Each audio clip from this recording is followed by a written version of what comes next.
السلام عليكم ورحمة الله وبركاته. وعليكم السلام ورحمة الله. إن الحمد لله نحمده ونستعينه ونستغفره ونعوذ بالله من شرور أنفسنا وسيئات أعمالنا. من يهده الله فلا مضل له ومن يضلله فلا هادي له. وأشهد أن لا إله إلا الله وحده لا شريك له وأشهد أن محمدا عبده ورسوله. أما بعد فأعوذ بالله من الشيطان الرجيم. يا أيها الذين آمنوا لا ترفعوا أصواتكم فوق صوت النبي ولا تجهروا له بالقول كجهر بعضكم لبعض أن تحبط أعمالكم وأنتم لا تشعرون. رب اشرح لي صدري ويسر لي أمري واحلل عقدة من لساني يفقه قولي. رب زدني علما رب زدني علما.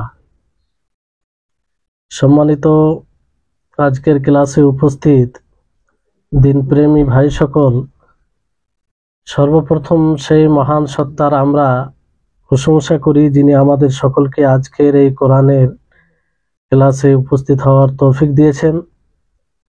যে ক্লাসে আমরা আল্লাহ তাবারক ওয়া তাআলার বাণীকে বোঝার প্রচেষ্টা করি, সেজন্য আমরা সকলেই বলি আলহামদুলিল্লাহ।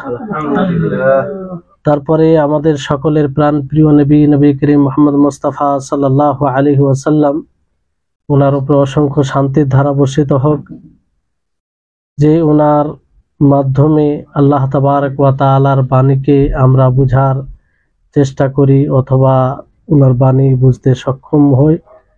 এজন্য আমরা সকলে তার উপরে দরুদ পাঠ করি, আল্লাহুম্মা সাল্লি আলাইহি আল্লাহুম্মা বারিক আলাইহি। আপনারা জানেন যে বিগত 2 সপ্তাহ থেকে সূরাতুল হুজরাতের তাফসীর আমরা শুরু করেছি। এর মধ্যে সূরাতুল হুজরাতের প্রারম্ভিক আলোচনা, তারপরে 1-2 আয়াতের কিছু তাফসীর হয়েছে। আজকে 2 নম্বর আয়াতের কিছু তাফসীর হবে, তারপরে ইনশাআল্লাহ আমরা এগিয়ে যাব এইভাবে। আল্লাহ তাবারক ওয়া তাআলা দ্বিতীয় আয়াতে বলেন, ইয়া আইয়ুহাল্লাযীনা আমানু লা তারফাউ আসওয়াতাকুম ফাওকা সাওতিন নবী ওয়া লা তাজহারু লাহু বিল কওলি কাজাহরি বা'দিকুম লিবা'দ আন তাহবাতা আমালুকুম ওয়া আনতুম লা তাশউরুন। এখানে আল্লাহ তাআলা বলেন যে হে মুমিনগণ, তোমরা নিজের কণ্ঠস্বরকে রাসূলের কণ্ঠস্বরের উপরে করিও না, নিজের আওয়াজকে রাসূলের আওয়াজের উপরে উঁচু করিও না। ওয়ালা তাজহারু লাহু বিল কওলি কাজাহরি বা'দিকুম, আর না তোমরা এমন ভাবে রাসূল সাল্লাল্লাহু আলাইহি সাল্লামকে ডাক দিবে যেমন ভাবে তোমরা আপোষে এক অপরকে ডাক দাও। আন তাহবাতা আমালুকুম, কেন এইভাবে ডাক দিবে না? এতে তোমাদের আমল বিনষ্ট হবে, তোমরা বুঝতেই পারবে না। তাহলে এই আয়াতে আল্লাহ তাবারক ওয়া তাআলা কণ্ঠস্বরকে উঁচু করতে নিষেধ করেছেন। কণ্ঠস্বরকে রাসূল সাল্লাল্লাহু আলাইহি সাল্লামের উপরে রাসূল সাল্লাল্লাহু আলাইহি সাল্লামের আওয়াজের উপরে করতে নিষেধ করা হয়েছে। তাহলে এটা যদি নিষেধ হয় তাহলে কেউ যদি কোনো উক্তি অথবা কোনো যুক্তিকে রাসূলের কথার উপরে প্রাধান্য দেয়, তাহলে এটা তো আরো ভয়ঙ্কর হবে, তাই না? কণ্ঠস্বর আওয়াজ উঁচু করা যাবে না রাসূল সাল্লাল্লাহু আলাইহি সাল্লামের আওয়াজের উপরে, কথার উপরে। তাহলে রাসূলের একটা বাণী থাকা সত্ত্বেও কোনো উক্তিকে কোনো যুক্তিকে প্রাধান্য দিতে গেলে সেটা তো আরো ভয়ঙ্কর, তাই না? তাহলে এখান থেকে এটা স্পষ্ট হচ্ছে যে আমরা কোনো মুহূর্তেই রাসূল সাল্লাল্লাহু আলাইহি সাল্লামের বাণী থাকা সত্ত্বে কারো কোনো যুক্তিকে কারো কোনো উক্তিকে প্রাধান্য দিতে পারি না।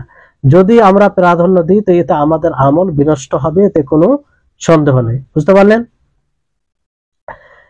দ্বিতীয় এখানে যেটা বিষয় রয়েছে যে এখানে যেহেতু বলা হয়েছে কেউ যদি রাসূলের কণ্ঠস্বরের উপরে উঁচু কণ্ঠ করে তাহলে তার অজান্তে আমল বিনষ্ট হয়ে যেতে পারে, তাই না?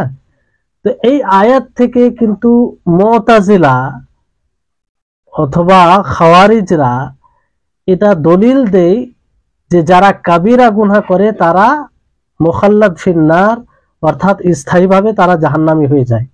কারণ তাদের এখান থেকে ইস্তেদলাল করা, দলিল উপস্থাপন করার পদ্ধতি হচ্ছে এটা, যে এখানে রাসূলের কণ্ঠস্বরের উপরে উঁচু কণ্ঠ করা, এতে করতে গেলে আমল বিনষ্ট হয়ে যাবে। তো তারা বললো এটা একটা কাবিরা গুনাহ, তো এই কাবিরা গুনাহ করার ফলে আমল বিনষ্ট হয়ে যাচ্ছে।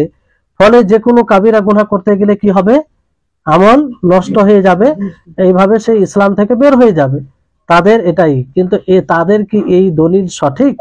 মানে এইভাবে দলিল দেওয়া তাদেরকে সঠিক? সঠিক নয়। কয়েকটি কারণ হতে পারে। 1 নম্বর কারণ হচ্ছে যে এখানে এটা সম্ভাব্য কথা বলা হয়েছে। যদি কোনো ব্যক্তি রাসূলকে তুচ্ছ মনে করে, রাসূলকে ছোট মনে করে, রাসূলের কথার উপরে নিজের কথাকে উঁচু করে, রাসূলের আওয়াজের উপরে নিজের আওয়াজকে উঁচু করে, তাহলে সে ইসলাম থেকে বের হয়ে যাবে, তার আমল বিনষ্ট হয়ে যাবে, এতে কোনো সন্দেহ নেই। আর যদি এটা হয়তো এরকম ভাবে অজান্তে হয়ে যায়, তুচ্ছ তাচ্ছিল্য উদ্দেশ্য না থাকে, তাহলে এতে একদম ইসলাম থেকে খারিজ হবে না। বুঝতে পারলেন? দ্বিতীয় বিষয় হচ্ছে যে এখানে মানে এটা সম্ভাব্য বিষয়, এই জন্য আল্লাহ তাবারক ওয়া তাআলা আন তাহবাতা আন শব্দ নিয়ে এসেছেন, সরাসরি বলেননি। আন শব্দ দিয়ে যখন আসে তখন মাসদারিয়া অর্থাৎ মানে একটা অর্থ দেয়, যেটা সম্ভাব্য অর্থ দেয়। কি অর্থ দেয়? সম্ভাব্য, মানে তাকিদের অর্থ দেয় না। বুঝতে পারলেন? তো এটা আর তাকিদের কখন হবে? যখন কোনো মানুষ রাসূল সাল্লাল্লাহু আলাইহি সাল্লামকে রাসূল সাল্লাল্লাহু আলাইহি সাল্লামকে ছোট মনে করে, রাসূল সাল্লাল্লাহু আলাইহি সাল্লামের তুচ্ছতাচ্ছিল্য করে, উপহাস করে, যখন নিজের আওয়াজকে কণ্ঠস্বরকে উঁচু করবে, তখন তার আমল সব এসে ইসলাম থেকে বের হয়ে যাবে। বুঝতে পারলেন? আর দ্বিতীয় বিষয় হচ্ছে যে এটা যদি আমরা মেনেও নিই যে তাদের এটা দলিল, কিংবা আমল নষ্ট হবে, তো আমল নষ্ট হয়ে যাওয়ার মানে এটা নয় যে সে ইসলাম থেকে খারিজ হয়ে গেল। যদি বলা হয় যে এই আমল দ্বারা তার এই আমল নষ্ট হয়ে যাবে, তো এটা থেকে এটা প্রতীয়মান হয় না যে সে ইসলাম থেকে খারিজ হয়ে যাবে আর সে মুখাল্লাদ ফিন্নার, চিরস্থায়ী জাহান্নামী হয়ে যাবে। এটা জরুরি নয়। কেন জরুরি নয়? যেমন ধরুন যে অনেকেই আমল না করেও জান্নাতে যাবে। যেমন ছোট বাচ্চা যদি সে মুসলিম ঘরে জন্ম নেয়, বা সে মানে বড় হয়নি, সাবালক হয়নি, সে যদি মারা যায়, তাহলে সে কি জান্নাতে যেতে পারে না? অথচ কোনো আমলই করেনি, তাই না? তো আমল নষ্ট হয়ে যাওয়া বলতে এটা জরুরি নয় যে সে ইসলাম থেকে খারিজ হয়ে গেল, ইসলাম থেকে খারিজ হয়ে গেল। বুঝতে পারলেন? তাহলে এখান থেকে তাদের খণ্ডন করা হচ্ছে। তারপরে এখানে আরেকটি বিষয় যে আল্লাহ তাবারক ওয়া তাআলা এই আয়াতের মধ্যে প্রথমে বললেন, ইয়া আইয়ুহাল্লাযীনা আমানু লা তারফাউ আসওয়াতাকুম ফাওকা সাওতিন নবী, যে হে মুমিনগণ, তোমরা তোমাদের কণ্ঠস্বরকে নবী সাল্লাল্লাহু আলাইহি সাল্লামের কণ্ঠস্বরের উপরে করিও না, উঁচু করিও না। বুঝতে পারলেন? কি করিও না? উঁচু করিও না। তারপরে আল্লাহ তাআলা বলছেন যে ওয়ালা তাজহারু বিল কাওলি, যে তোমরা আপোষে একে অপরকে যেমন ভাবে ডাকো সেভাবে ডাকো না। তাহলে এই দুটি কথার অর্থ কি? প্রথম বাক্যতেই তো এটা স্পষ্ট, তো পুনরায় এইভাবে বলার উদ্দেশ্যটা কি? এটা উদ্দেশ্য হচ্ছে যে প্রথম অংশতে যে তোমরা রাসূলের আওয়াজের উপরে তোমরা নিজের আওয়াজকে, নিজের কণ্ঠকে উঁচু করিও না, এর মানে উঁচু করা থেকে নিষেধ করা হয়েছে। বুঝতে পারলেন? রাসূল যখন যদি বিদ্যমান থাকা অবস্থায় তার তিনি যখন কথা বলবে তার উঁচু করা যাবে না, কিংবা রাসূলের কথা এলে সেখানে নত হতে হবে। বুঝতে পারলেন? আর এই আয়াত দ্বিতীয় অংশ দ্বারা এটা বোঝানো হয়েছে যে তার সমানও করা যাবে না। কি করা যাবে না? সমান, যে আল্লাহর নবী যে কণ্ঠস্বরে কথা বলেন তার সমান আওয়াজ করা যাবে না, বরং নিম্ন হতে হবে, আরো নিচে হতে হবে। বুঝতে পারলেন? এটা একটা উদ্দেশ্য। দ্বিতীয় হচ্ছে যে রাসূল সাল্লাল্লাহু আলাইহি সাল্লামকে সম্বোধন করা যাবে না, যেমন ভাবে আমরা এক অপরকে সম্বোধন করি, কি করি না? যেমন বলি যে নাম বলি যে খালিদ, এসো খালিদ ভাই, এরকম ভাবে নাম বলে যেমন আমরা সম্বোধন করি, ওই রকম ভাবে রাসূল সাল্লাল্লাহু আলাইহি সাল্লামকে সম্বোধন করা যাবে না। যেমন কিছু লোক ইয়া মুহাম্মদ এইভাবে বলতো, তো এটা সঠিক না, এটা বেয়াদবি। এটা কি? বেয়াদবি। বরং বলতো ইয়া রাসূলুল্লাহি, ইয়া নবী আল্লাহি, এইভাবে সম্বোধন করতে হবে। বুঝতে পারলেন? আর তৃতীয় ওটাই যে নাম ধরে সম্বোধন করা যাবে না, বুঝতে পারলেন। তারপরে বিষয়টি হচ্ছে যে পরের আয়াত যেটা হচ্ছে আল্লাহ তাবারক ওয়া তাআলা বলেন ইন্নাল্লাযীনা ইয়াগুদ্দুনা আসওয়াতাহুম ইনদা রাসূলিল্লাহি উলাইকাল্লাযীনা ইমতাহানাল্লাহু কুলুবাহুম লিত্তাকওয়া লাহুম মাগফিরাতু ওয়া আজরুন আযীম। দেখেন, ইন্নাল্লাযীনা, নিশ্চয় যারা, ইয়াগুদ্দুনা আসওয়াতাহুম, যারা নিচে করে, নিম্নে করে, নিচে করে, আওয়াজকে কম করে, নিজের আওয়াজকে কম করে, ইনদা রাসূলিল্লাহ, কার নিকটে? রাসূল সাল্লাল্লাহু আলাইহি সাল্লামের নিকটে। উলাইকাল্লাযীনা ইমতাহানাল্লাহু কুলুবাহুম লিত্তাকওয়া, এরাই তারা যাদের হৃদয়কে আল্লাহ তাবারক ওয়া তাআলা তাকওয়ার জন্য কি করেছেন? বাছাই করে নিয়েছেন। উলাইকাল্লাযীনা, এরাই তারা, ইমতাহানাল্লাহু, আল্লাহ তাআলা বাছাই করেছেন, কুলুবাহুম, তাদের হৃদয়কে, লিত্তাকওয়া, কিসের জন্য? তাকওয়ার জন্য। লাহুম মাগফিরাতু ওয়া আজরুন আযীম, এদের জন্য মাগফিরাত রয়েছে, ক্ষমা রয়েছে, এবং বড় আজর রয়েছে, বড় পুরস্কার রয়েছে। বুঝতে পারলেন? তো এই আয়াতে আল্লাহ তাবারক ওয়া তাআলা তাদের প্রশংসা করেছেন যারা নিজের কণ্ঠস্বরকে, নিজের আওয়াজকে রাসূল সাল্লাল্লাহু আলাইহি সাল্লামের নিকটে কি করে? নিচে করে, আস্তে আস্তে বলে। বুঝতে পারলেন? কি করে? আস্তে আস্তে বলে, আদবের সাথে কথা বলেন। তো ওদের প্রশংসা করেছেন, কারণ এটা একটা আদব, যে কোনো বড় ব্যক্তিত্ব উপস্থিত থাকা অবস্থায় নিজের আওয়াজকে, নিজের কণ্ঠস্বরকে উঁচু করা, এটা বেয়াদবি নয়? আমরা বেয়াদবি মনে করি না? তো রাসূল সাল্লাল্লাহু আলাইহি ওয়াসাল্লাম যিনি নবী, তিনার উপস্থিত থাকা অবস্থায় যদি কেউ উঁচু স্বরে কথা বলে, এটা অবশ্যই বেয়াদবি। তো এতে একটা আদব শিখিয়ে দিলেন আল্লাহ তাআলা, যে আমরা যেন উনি যখন থাকবেন তো ওনার থাকা অবস্থায় আমরা আওয়াজকে নিচে করি, আস্তে আস্তে বলি, কিংবা হই হট্টগোল না করি, হই হট্টগোল না করি। বুঝতে পারলেন? তো আল্লাহ তাবারক ওয়া তাআলা এখানে বলছেন যে উলাইকাল্লাযীনা ইমতাহানাল্লাহু কুলুবাহুম লিত্তাকওয়া, যে এরাই তারা যাদের হৃদয়কে আল্লাহ তাআলা তাকওয়ার জন্য কি করেছেন? বাছাই করে নিয়েছেন, নির্বাচন করেছেন। এটা আসলে আল্লাহ তাআলা তাদের শানকে বাড়ানোর জন্য, তাদের মর্যাদাকে স্পষ্ট করার জন্য এইভাবে আল্লাহ তাআলা তাদের কথা বললেন। ইমতাহানাল্লাহু কুলুবাহুম লিত্তাকওয়া, যে তাদের হৃদয়কে আল্লাহ তাআলা তাকওয়ার জন্য কি করেছেন? বাছাই করেছেন। আর তাদের জন্য পুরস্কার রয়েছে, মাগফিরাত রয়েছে। মাগফিরাত এটা বড় পুরস্কার, মাগফিরাতই তো চাই। আমরা যে সালাত আদায় করি আর বিভিন্ন প্রকারের ইবাদত করি, কেন করি? যাতে আল্লাহ তাআলা আমাদের ত্রুটি বিচ্যুতি ক্ষমা করে দেন, তাই না? তো এটাই তো বড় পুরস্কার। তারপর আল্লাহ তাআলা তার সাথে সাথে আরো বলছেন ওয়া আজরুন আযীম, তাদের জন্য বড় আরো মহা পুরস্কার রয়েছে। তো এখানে এটা স্পষ্ট, আল্লাহ তাআলা স্পষ্ট ভাবে এটা স্পষ্ট করেছেন যে আসল সংশোধন কোন কিসের? হৃদয়ের। আসল সংশোধন কিসের? হৃদয়ের। আল্লাহ তাআলা বলছেন তাদের হৃদয়কে কিসের জন্য বাছাই করেছেন? তাকওয়ার জন্য। আর তাকওয়া কার সাথে সম্পৃক্ত? তাকওয়া যেটা, যে তাকওয়া মূল, যেখানে তাকওয়া পাওয়া যায় সেটা কোথায়? হৃদয়ে। তো এই হৃদয়ের সংশোধনী হচ্ছে আসল মূল বিষয়। এই জন্য নবী করিম মুহাম্মদ সাল্লাল্লাহু আলাইহি সাল্লাম তিনি এই হৃদয়ের দিকে, বুকের দিকে ইশারা করে 3 বার বলেছেন আত-তাকওয়া হাহুনা, আত-তাকওয়া হাহুনা, আত-তাকওয়া হাহুনা, যে তাকওয়া, পরহেজগারিতা, তাকওয়া, যে আল্লাহকে ভয়, আল্লাহর ভয় ভীতি কোথায় রয়েছে? এই হৃদয়ে রয়েছে, এই হৃদয়ে রয়েছে, এই হৃদয়ে রয়েছে। তাহলে এতে কোনো সন্দেহ নেই যে তাকওয়ার মূল জায়গা হচ্ছে হৃদয়। আর এই হৃদয়ে যদি তাকওয়া আসে, তাহলে এর প্রভাব কোথায় পড়ে? আমলে পড়ে। বাকি যে শরীরে যেগুলো অংশ রয়েছে, পার্টস রয়েছে, তা দ্বারা যা আমল হবে, সে আমলে গুলিতে এর প্রভাব পড়ে। বুঝতে পারলেন? এই জন্য মুনাফিকিন যারা, তাদের সম্পর্কে, তারা যেমন হৃদয়ে তাকওয়া রাখে না, হৃদয়ে আল্লাহর ভয় ভীতি থাকে না, ফলে তাদের আমলও ওই রকম থাকে, আমলও ওই রকম হয়। ওই জন্য আল্লাহ তাআলা তাদের ব্যাপারে কি বলেছেন? ওয়াইদা রাআইতাহুম তু'জিবুকা আজসামুহুম ওয়া ইয়াকুলু তাসমা'ু লিকাউলিহিম, যে তাদের শরীর খুব সুন্দর দেখা দিবে, তাদের মানে বাহ্যিক দিকটা, আর তারা বলবে যখনই কথা শুনবে, তো বিষয়টা, কথাগুলো শুনবে তারা, তো এই তাকওয়া কিভাবে আসবে? হৃদয়ের সংশোধনের মাধ্যমে আসবে। এই তাকওয়া যতটা আমাদের হৃদয়ে আসবে ততটাই আমরা বাহ্যিক গুনাহ থেকে দূরে থাকবো।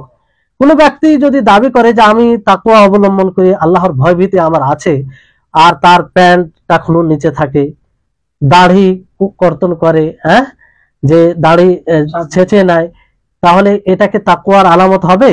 তার মানে তার তাকওয়ার ঘাটতি আছে, তার হৃদয়ে সেরকম তাকওয়া নেই। তাকওয়া যার মধ্যে যতটা থাকবে ততটাই সে গুনাহ থেকে বিরত থাকবে। এবার যদি কেউ বলে না আমি সালাত পড়ি না, কিংবা আরো ইবাদত করি না, মসজিদে যাই না, মাদ্রাসায় যাই না, অথবা ইবাদত জায়গায় যাই না, কিন্তু আমি আল্লাহকে ভয় করি, আমার তাকওয়া আছে, আমার তাকওয়া আছে, তো এটা কি সত্য? একদম মিথ্যা। কারণ তাকওয়া হৃদয়ে থাকলে তার আমল স্বাভাবিক ঠিক হবে। আর আল্লাহ নবী এই কথাই বলেছেন যে আলা ওয়া ইন্না ফিল জাসাদে মুদগা ইদা সালুহাত সালুহাল জাসাদু কুল্লু ওয়া ইদা ফাসাদাত ফাসাদাল জাসাদু কুল্লু, যে জেনে রাখো তোমাদের শরীরে একটি গোশতের টুকরো রয়েছে, যদি সেই গোশতের টুকরোটা সঠিক হয়, বিশুদ্ধ হয়, তাহলে বাকি শরীরের সমস্ত অংশ কি হবে? বিশুদ্ধ হবে। তাহলে অন্তর যদি আমাদের পরিষ্কার থাকে, আমাদের আত্মা যদি বিশুদ্ধ থাকে, তো স্বাভাবিকভাবে আমাদের আমল বিশুদ্ধ হবে। বুঝতে পারলেন? তারপরে এখানে আরেকটি আয়াত সামনে আল্লাহ তাবারক ওয়া তাআলা বলছেন ইন্নাল্লাযীনা ইউনাদুনাকা মিন ওয়ারাইল হুজুরাতি আকসারুহুম লা ইয়াকিলুন, যে নিশ্চয় যারা আপনাকে ডাক দেয়, আপনাকে কি করে? ইন্নাল্লাযীনা, নিশ্চয় যারা, ইউনাদুনাকা, আপনাকে ডাক দেয়, মিন ওয়ারাইল হুজুরাতি, রুমের পিছন থেকে, ঘরের, হুজরা বলা হয় এক একটা কামরাকে, রুমকে, রুমের পিছন থেকে, কারণ বাইত পুরো বাড়িকে বলা হয়। আর নবী সাল্লাল্লাহু আলাইহি ওয়াসাল্লামের যে ছোট ছোট রুম ছিল, এক এক রুমে এক এক স্ত্রী থাকতেন, সেগুলো কি? হুজরা। বুঝলেন? তো রুমের পিছন থেকে কিছু লোক ডাক দেয়, আকসারহুম লা, তাদের মধ্যে অধিকাংশ লোকেরাই জানে না, বুদ্ধি রাখে না, তারা বোধ সম্পন্ন নয়। আসলে এই আয়াত দ্বারা এক জাতির নিকটে, কিছু লোকের নিকটে ইশারা করা হয়েছে যে তারা আল্লাহ নবীর নিকটে এসে ডাক দেয়, যারা আদব কায়দা এগুলো খুব একটা বেশি বুঝতো না। আছে না কিছু দেহাতি যেগুলো গ্রাম্য এলাকায় থাকে, সেরকম কিছু বুঝে না, কাকে কিভাবে বলতে হবে, কোন ব্যক্তির সামনে কিভাবে কথা উপস্থাপন করতে হবে। যেমন এখানে দেখবেন অনেক বাংলাদেশি ভাই আছে যেমন জায়গা থেকে উঠে আসে, আদব কায়দা কিছু জানে না, যেখানে সেখানে একদম উঁচু গলায় কথা বলে, যেখানে সেখানে যা তা কথা বলে। তো এগুলো কি শিষ্টাচারের অভাব? তো অনুরূপ ভাবে কিছু বেদুইন নবী সাল্লাল্লাহু আলাইহি ওয়াসাল্লামের নিকটে, বানু তামিম রিওয়ায়াত বলা হয়েছে যে তারা এসে আল্লাহ নবীকে এইভাবে ডাক দিচ্ছেন, ইয়া মুহাম্মদ, ইয়া মুহাম্মদ, হে মুহাম্মদ, হে মুহাম্মদ, এইভাবে তারা রুমের পিছন থেকে ডাক দিচ্ছে। তো তারা আওয়াজকে উঁচু করে এইভাবে নবী সাল্লাল্লাহু আলাইহি ওয়াসাল্লামকে ডাক দেয়। তো ডাক দেওয়ার ফলে তাদের এই বেয়াদবির কারণে আল্লাহ তাবারক ওয়া তাআলা আয়াত নাজিল করে সতর্ক করলেন যে কিছু লোক আছে তারা আপনার ঘর থেকে, পিছন থেকে তারা ডাক দেয় উঁচু গলায়, আপনার নাম ধরে, যেটা উচিত নয়, যেটা উচিত নয়। এই জন্য আল্লাহ তাআলা বললেন যে তারা আসলে বোধ সম্পন্ন নয়, তারা বিবেক সম্পন্ন নয়। তো বিবেক সম্পন্ন থাকা মানে কি? শিষ্টাচার থাকবে। এই জন্য আপনি যদি এমন শিক্ষায় শিক্ষিত হন যে আপনার মধ্যে শিষ্টাচার নেই, আপনার মধ্যে আদব নেই, কার সাথে কিভাবে কথা বলবেন এরকম কোনো নেই, তাহলে আপনি মূলত শিক্ষিত নয়, বিবেকসম্মত নয়, যে একদম যে প্রশংসনীয় যেটা বিবেক সেটা নেই। তো রাসূল সাল্লাল্লাহু আলাইহি সাল্লামের আদবের খেয়াল রাখতে হবে, তাই না? এখন তো রাসূল সাল্লাল্লাহু আলাইহি সাল্লাম নেই, অনুরূপ ভাবে যদি কোনো বড় ব্যক্তিত্ব থাকে তাদের সম্মান করতে হবে। তো রাসূল সাল্লাল্লাহু আলাইহি সাল্লামের যে দায়িত্ব পালন করে বর্তমান সময়ে, কিংবা রাসূলের পর থেকে সাহাবায়ে কেরামদের থেকে নিয়ে আজ পর্যন্ত কিয়ামত পর্যন্ত যে উলামাগণ কাজ করে আসবেন, যিনারা হকপন্থী উলামায়ে কেরাম, তো তাদের ওই জায়গায় সম্মান করতে হবে। কি করতে হবে? সম্মান করতে হবে। এই ব্যাপারে আব্দুল্লাহ ইবনে আব্বাস ওনার ব্যাপারে এসেছে যে উনি বলছেন যে আমি যখন কারো কাছে হাদিস নিতে যেতাম, কি হাদিসটা আমরা সহজে পেয়ে গেছি ওই জন্য বুঝতে পারি না, সাহাবায়ে কেরাম এক একটা হাদিসের জন্য মাসকে মাস সফর করেছেন এক একটা হাদিস সংগ্রহ করার জন্য, বুঝতে পারলেন? তাবেইন এই এত তিনারা কোরবানি করেছেন, ফলে আমরা আজকে সহজে এই হাদিসকে পেয়ে আমরা নিজেকে মানে সাজাচ্ছি ইমান দ্বারা, তাই না? এটা তাদের আমাদের উপরে অনেক বড় ইহসান রয়েছে। তো আব্দুল্লাহ ইবনে আব্বাস তিনি বলছেন যে আমি একজনের নিকটে হাদিস নিতে যেতাম, তো দরজার পাশে গিয়ে দাঁড়িয়ে থাকতাম। কি করতাম? দরজার পাশে গিয়ে দাঁড়িয়ে থাকতাম, বুঝতে পারলেন? আওয়াজ দিতাম না, দরজায় আওয়াজ দিতাম না। তো যখনই সেই সাহাবী বের হয়ে আসতেন তো বলতেন যে হে নবীর কাকাতো ভাই, নবী সাল্লাল্লাহু আলাইহি ওয়াসাল্লামের হয় না আব্দুল্লাহ ইবনে আব্বাস রাদিয়াল্লাহু তাআলা কে ছিলেন? নবী সাল্লাল্লাহু আলাইহি ওয়াসাল্লামের চাচা ছিলেন। তো ওনার ছেলে কে হবে? হ্যাঁ। তো এইভাবে বলতেন যে তুমি বাইরে দাঁড়িয়ে আছো কেন, মানে আপনি আমাকে কেন ডাক দেননি? সম্মান করতে, যেহেতু রাসূল সাল্লাল্লাহু আলাইহি ওয়াসাল্লামের বংশধর থেকে আর চাচার ছেলে, তো তুমি আমাকে কেন ডাক দাওনি, কেন বলনি? হ্যাঁ, আমি চলে আসতাম। তো তিনি এই কথাই যে আপনি তো এখন রাসূলের হাদিস দিবেন, রাসূল সাল্লাল্লাহু আলাইহি ওয়াসাল্লাম থাকা অবস্থায় তার কাছে উঁচু গলায় কথা বলা যাবে না, উঁচু আওয়াজ করা যাবে না, বেয়াদবি করা যাবে না। তো আপনাকে আওয়াজ দেওয়া এই মানে যে আপনি কোন অবস্থায় থাকবেন, আপনার ডিস্টার্ব হতে পারে, তা আপনার এতে বেশ অসম্মান করা হবে। তাহলে এইভাবে তিনারা সম্মান করতেন। তো বিষয়টা হচ্ছে যে এই জন্য বলা হয় যে ইলম অর্জন করার জন্য আলেমের দরকার, তাই না? তো আলেম যদি পাহাড়ের চূড়ায় থাকে, কোথায় থাকে? পাহাড়ের চূড়ায় থাকে, তো সেখানে গিয়ে ইলম অর্জন করতে হবে। আজকে তো আমাদের পাহাড়ের চূড়ায় যেতে হয় না, বরং কুয়ো ইদারা না কি বলে ওটাকে, কূপ, যেটা কূপের কাছে মানুষ পিপাসার্থ ব্যক্তি কূপের কাছে যায়, তাই না? এখন কূপ পিপাসার্থ ব্যক্তির কাছে আসে, তারপরেও গুরুত্ব নেই, বুঝতে পারলেন? এই হচ্ছে বিষয়। তো ওলামায়ে কেরামদের সার্বিকভাবে যিনারা হকপন্থী ওলামায়ে কেরাম, তাদের বড় একটা ইহসান রয়েছে। ওলামায়ে কেরাম বলতে আমার মুখ থেকে যখন ওলামায়ে কেরাম শুনছেন, তার মানে যে কোনো আলেম এটা নয়, জিনাদেরকে দুনিয়া আলেম বলে মেনে নিয়েছে, তারা সর্বশীর্ষে আসবে, তাদের নাম এলে আপনারা শ্রদ্ধা করবেন, আর তাদের সম্মানের দৃষ্টিতে দেখবেন। তাদের যদি গীবত হয় তো সেটার প্রতিরোধ করবেন। এই জন্য ওলামাদের যারা গীবত করে তারা মূলত মাংস খায়। মানে একটা আলেমের বদনাম করা, তার ক্ষতি সীমিত হয় না, তার ক্ষতি কি হয়? বৃদ্ধি হয়, মানে সেটা ছড়ায়। আপনি একজন আলেমের বিরুদ্ধে যদি এখানে কথা বলেন এই 10 জনের কিংবা 15 জনের, 20 জনের, 50 জনের উপস্থিতিতে, তাহলে 50 জনের মধ্যে তার ব্যাপারে খারাপ ধারণা আসবে কি আসবে না? হ্যাঁ, যদি এমন আলেম হয় বিদআতি আলেম, হ্যাঁ, বিদআতি আলেম, সে স্পষ্ট ভাবে বিদআত করে, কোরআন হাদিসের বিরুদ্ধে কথা বলে, স্বার্থ অনুযায়ী কোরআন হাদিসের ব্যাখ্যা করে, অপব্যাখ্যা করে, তাহলে তাদের সামনে, তাদের ব্যাপারে আপনি মানুষকে সতর্ক করতে পারেন। এটা গীবত নয়, এটা গীবত নয়। কিন্তু যেনারা নিছক ভাবে আমল করে আসছে কিংবা মানুষকে ব্যাখ্যা করে, তাদের ব্যাপারে সজাগ থাকতে হবে। তারপরে এর সাথে সাথে এটা ভাবতে হবে যে তারা ফারিস্তা নয়। তারা কি নয়? ফারিস্তা নয়। ভুল হতে পারে, কোন একটা ভুলকে নিয়ে এই ভুল করছে, ওই ভুল করছে, না, তাদের তো ভুল হবেই। হ্যাঁ, তো এই মানে এই আয়াত থেকে এটা বোঝা যাচ্ছে যে নবী সাল্লাল্লাহু আলাইহি সাল্লামের সাথে আদবের সাথে পেশ আসতে হবে। মানে আদবের সাথে যখনই তিনার নাম আসবে, সঙ্গে সঙ্গে মানে সেখানে নিজেকে আত্মসমর্পণ কিংবা নিজেকে ছোট করতে হবে, আর সেই সময় উঁচু গলা কথা বলা যাবে না, বুঝতে পারলেন?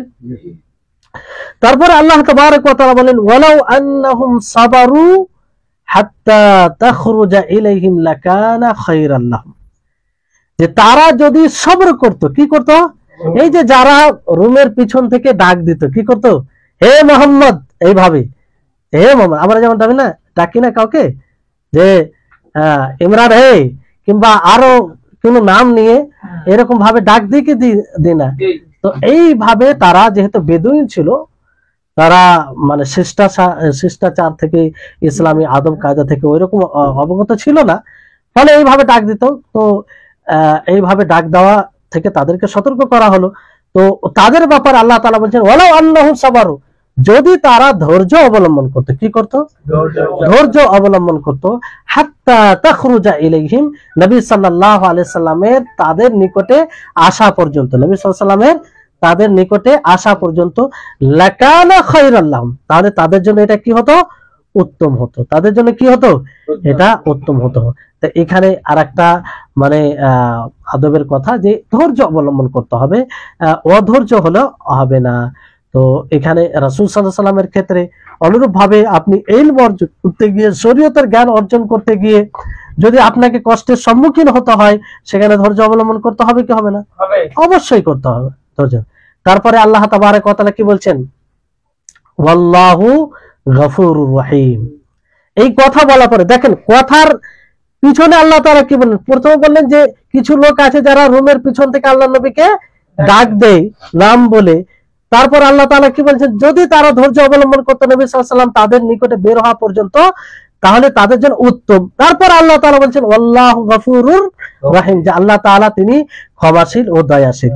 তাহলে এই যে শব্দ গফুর রহিম, পূর্বের কথার সাথে কি লিংক রয়েছে, পূর্বের কথার সাথে কি সম্পর্ক রয়েছে, এটা বুঝতে হবে। কারণ আমরা যে কোরআনে বারবার পড়ি রহিম গফুর, এটা অবশ্যই তার প্রেক্ষাপটে কিছু মানে পিছনে যা কথা বলা হয়েছে তার সাথে একটা লিঙ্ক রয়েছে। অর্থাৎ যারা এইভাবে আল্লাহ নবীকে ডাক দিয়েছে রোমের পিছন থেকে বেয়াদবির সাথে, তো আল্লাহ তাআলা তাদেরকে ক্ষমা করবেন। যদি তওবা করে আল্লাহ তাআলা তাদেরকে ক্ষমা করবেন, কিন্তু শিরকের গুনাহ আল্লাহ তাআলা ক্ষমা করবেন না। কিসের গুনাহ?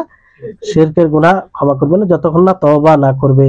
আর সেগুলো যেহেতু তারা বেদুইন, এগুলো বুঝতো না, এইভাবে ডাক দিয়েছে, আল্লাহ তাআলা ক্ষমা করবেন। তাহলে এই যে একটা, এই জন্য আল্লাহ তাআলা গফুর বললেন, তিনি ক্ষমাশীল, মানে তাদেরকে হতাশ হতে হবে না। মানে কোরআনের আয়াত নাযিল। এবার দেখুন, যদি আল্লাহ তাবারক ওয়া তাআলা এই কথাটা না বলতো, এই শেষের বাক্যটা না বলতো আল্লাহু গফুরুর রহিম, তাহলে তারা হতাশ হতো না যে আল্লাহ তাআলা তাদেরকে কঠোর সতর্ক করে আর কিছু বলে, সবাই চিন্তিত হয়ে যেত যে আল্লাহ তাআলা ক্ষমা করবে কি করবে না, কি হবে তাদের ব্যাপারে বিশেষভাবে আল্লাহ তাআলা আয়াত নাযিল করেছেন। তো তারা যেন হতাশ না হয়, এই জন্য আল্লাহ তাআলা বললেন না, চিন্তা হওয়ার কোনো বিষয় নেই, ঘটে গেছে, আগামীতে খেয়াল রাখবে। আল্লাহু গফুরুর রহিম, আল্লাহ তাআলা তিনি কি করেন? ক্ষমা করেন এবং দয়া করেন। দেখছেন কি আল্লাহ তাবারক ওয়া তাআলা বাণী। এই জন্য যে আরবি ভাষা বুঝে, যে আরবি ভাষা আরবি সাহিত্যকে যত মানে নিজের কাছে করে নেয়, ততই কোরআন যে মুজিজা সেটা সে বুঝতে পারে। বুঝতে পারলেন? আমরা তো হয়তো উপলব্ধি করতে পারি না, কিছু কিছু উপলব্ধি করতে পারি, যে যতবার কোরআন শুনি যে মনে হয় নতুনত্ব রয়েছে। পুরো জীবন শুনতে গেলেও ওই রকমটা মনে হবে, এটা একটা কোরআন মুজিজা। কিন্তু এর অর্থ, এর মানে সাহিত্যিক দিক দিয়ে যদি আমরা বোঝার চেষ্টা করি, তাহলে এর যে মুজিজা, এটা যে আল্লাহ তাআলার বাণী, এটা ফুটে আসবে। এটা কোনো মানুষের এটা ক্ষমতা নেই। বুঝতে পারলেন? আর এই কথা আল্লাহ তাআলা বহু জায়গায় বলেছেন যে আল্লাহ তাআলা মানে শিরক ব্যতীত যতগুলো গুনাহ আছে আল্লাহ তাআলা ক্ষমা করবেন। আল্লাহ তাআলা কি করবেন? ক্ষমা করবেন। এমনকি আল্লাহ তাআলা বলেছেন যারা ফিতনা ফাসাদ সৃষ্টি করবে, তারাও যদি তওবা করে, তারাও কি করে? তওবা করে, তো আল্লাহ তাআলা ক্ষমা করবেন। এই যে গফুরুর রহিম, এইভাবে যতগুলো আয়াত আপনারা পড়বেন, অবশ্যই তার পিছনের সাথে একটা সম্পর্ক আছে। তো এই ক্ষেত্রে একটি আয়াত আছে চুরির ব্যাপারে। কিসের ব্যাপারে? চুরি করা। ওটাই বলা, যেমন সেখানে কি বলা হয়েছে, একজন ব্যক্তি এইভাবে পড়ছেন ওয়াসসারিকু ওয়াসসারিকাতু ফাকতাউ আইদিয়াহুমা জাযাআম বিমা কাসাবা নাকালাম মিনাল্লাহি ওয়াল্লাহু গফুরুর রহিম। তো এর অর্থ হচ্ছে যে চুরি করে সে মহিলা হোক অথবা পুরুষ হোক, তার হাত দুটোকে কি করা হবে? কাটা হবে। আর এটা তার বদলা হবে যেটা সে কর্ম করেছে। আর এটা আল্লাহর পক্ষ থেকে সাজা, কি শাস্তি স্বরূপ। কি স্বরূপ? শাস্তি স্বরূপ। বুঝতে পারলেন? আল্লাহু গফুরুর রহিম, আর আল্লাহ তাআলা ক্ষমাশীল ও দয়াশীল। তো একজন দেহাতি শুনে বললেন যে তুমি আবার আয়াতটি পড়ো তো। তো তিনি আবার সেরকম ভাবে আয়াতটি পড়লো সে। তো বলছে না, তুমি আবার এই আয়াত পড়ো।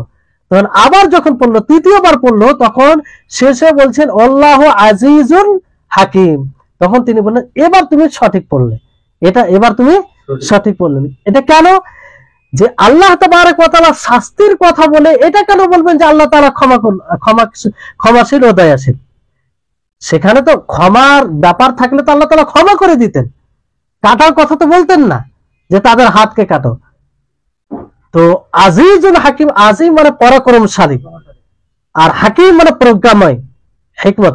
তো তিনার যে আদেশ যে কোনো ব্যক্তি যদি চুরি করে, অথবা মহিলা হোক পুরুষ হোক, যদি চুরি করে তাহলে তার হাত কাটা হবে, এটা আল্লাহ তাবারক ওয়া তাআলার হুকুম। তিনি পরাক্রমশালী, তিনি সর্বশক্তিমান, এটা মানতে হবে। আর হাকিম, এই হুকুমটা, এই বিধানটা হিকমতে পরিপূর্ণ, জুলুম নয়, অন্যায় নয়, দ্বিচারিতা নয়, বরং এতেই কল্যাণ রয়েছে। হাকিম মানে তিনার এই হুকুমটা হিকমতে পরিপূর্ণ, হিকমত থেকে শূন্য নয়। বুঝতে পারলেন? তাহলে আয়াতের কি লিঙ্ক শেষের বাক্যর সাথে, শেষের শব্দের সাথে, তাহলে এই হচ্ছে বিষয়। বুঝতে পারলেন? তারপরে বিষয়টি আপনাদেরকে বলি যে ইন্নাল্লাযীনা ইয়াগুযুনা আসওয়াতাহুম, এই আয়াতে যে কথাগুলো বলা হয়েছে যে তারা নবীর নিকটে, রাসূল সাল্লাল্লাহু আলাইহি ওয়াসাল্লামের নিকটে নিজের আওয়াজকে, নিজের কণ্ঠকে মানে একদম ধিমি করে দিল, আর এই জন্য আল্লাহ তাআলা তাদের হৃদয়কে তাকওয়ার জন্য বাছাই করেছেন। রিওয়ায়েতে এসেছে তারপরে সাহাবায়ে কেরামগণ এমন ভাবে কথা বলতে লাগলেন, একদম চুপে চুপে আস্তে আস্তে বলতে লাগলেন। কতটা ভয় তাদের মধ্যে, রাসূলের শ্রদ্ধা। হ্যাঁ, রাসূলের কিভাবে শ্রদ্ধা করতেন, আপনারা যদি সেই রিওয়ায়াত গুলো পড়েন, নবী সাল্লাল্লাহু আলাইহি ওয়াসাল্লামের জীবনীতে আসবে যে হেরাকল, মানে ওই হেরাকল বাদশার নিকটে গিয়ে বলে যে সাহাবীরা কিভাবে রাসূলের মর্যাদা করতেন, যে রাসূল সাল্লাল্লাহু আলাইহি ওয়াসাল্লাম ওযু করতেন, রাসূল সাল্লাম থুতু করতেন, তো সেই থুতু জমিনে পড়তো না, সাহাবায়ে কেরাম নিয়ে নিজের শরীরে মালিশ করে নিত। রাসূল সাল্লাল্লাহু আলাইহি ওয়াসাল্লামের ইশারা ইঙ্গিতে রাসূল সাল্লাল্লাহু আলাইহি ওয়াসাল্লাম কি করবেন সাহাবায়ে কেরাম বুঝে সেটা করে ফেলতেন, বলার প্রয়োজন পড়তো না। তো এইভাবে শ্রদ্ধা করত। তো এই আয়াত নাজিল হওয়ার পরে সাহাবায়ে কেরাম একদম আস্তে আস্তে আওয়াজ, মানে ধীমে ধীমে কথা বলতেন। তো এখন বিষয়টা হচ্ছে যে রাসূল সাল্লাল্লাহু আলাইহি ওয়াসাল্লাম তো বিদ্যমান নেই, আছে? নেই। তো রাসূল সাল্লাল্লাহু আলাইহি ওয়াসাল্লাম যেভাবে নিজের জীবদ্দশায় সম্মানিত, অনুরূপ ভাবে তিনি তিনার মৃত্যুর পরেও সম্মানিত। তো তিনার কবরের নিকটে গিয়ে হই হট্টগোল করা যাবে? যাবে না, কারণ তিনি ওখানে যদিও মারা যায়, ওখানে ওনার কবর রয়েছে। এই জন্য মদিনাতে যারা যায় জিয়ারত করার জন্য, মদিনা আসলে কবর, নবী সাল্লাল্লাহু আলাইহি ওয়াসাল্লামের কবরকে জিয়ারত করার উদ্দেশ্যে তো সফর করা যাবে না, যাবে? যাবে না। এই জন্য কোনো সময় এটা নিয়ত করবে না, নবী সাল্লাল্লাহু আলাইহি ওয়াসাল্লামের কবরে জিয়ারত করার উদ্দেশ্যে সফর করা যাবে না। হ্যাঁ, আপনি মদিনা মসজিদে নববীর আপনি জিয়ারত করতে পারেন, তার উদ্দেশ্যে সফর করতে পারেন, কারণ 3টা মসজিদের জন্য আপনি কি করতে পারেন? সফর করতে পারেন, ভ্রমণ করতে পারেন। তো এটা হবে আসল, আর তার ভিত্তিতে ওটা চলে আসবে যে ওখানে গেলেন তো আপনি জিয়ারত করে নিলেন কবরের, সালাম দরুদ পাঠ করে নিলেন। তো সেখানে গিয়ে হই হট্টগোল করা যাবে না, সেখানে গিয়ে আসতে। কিন্তু যারা মানে বুঝে না, তারা কি করে ওখানে গিয়ে ইয়া নবী সালাম আলাইকা উচ্চ স্বরে এটা এগুলো বেআদবি করে, ভিড় লাগায়, এদিক ওদিক কথা বলে, হই হট্টগোল করে। এগুলো কি নবী সাল্লাল্লাহু আলাইহি ওয়াসাল্লামের বেআদবি নয়? নবী সাল্লাল্লাহু আলাইহি ওয়াসাল্লামের সাথে বেআদবি নয়? অবশ্যই বেআদবি। এই জন্য ওমর রাদিয়াল্লাহু তাআলা আনহু কঠোর, মানে কঠোরতা অবলম্বন করেছিলেন সেই 2 জন ব্যক্তির উপরে যারা নিজের কণ্ঠস্বরকে উঁচু করেছিল রাসূল সাল্লাল্লাহু আলাইহি ওয়াসাল্লামের মসজিদে নববীতে। তারপরে ওমর রাদিয়াল্লাহু তাআলা আনহু তাদেরকে জিজ্ঞাসা করেন যে তোমরা কোথা থেকে? তারা বলে আমরা তায়েব থেকে। তো তিনি বলেন যে তোমরা যদি এই শহরের হতে তাহলে আমি তোমাদেরকে মারতাম।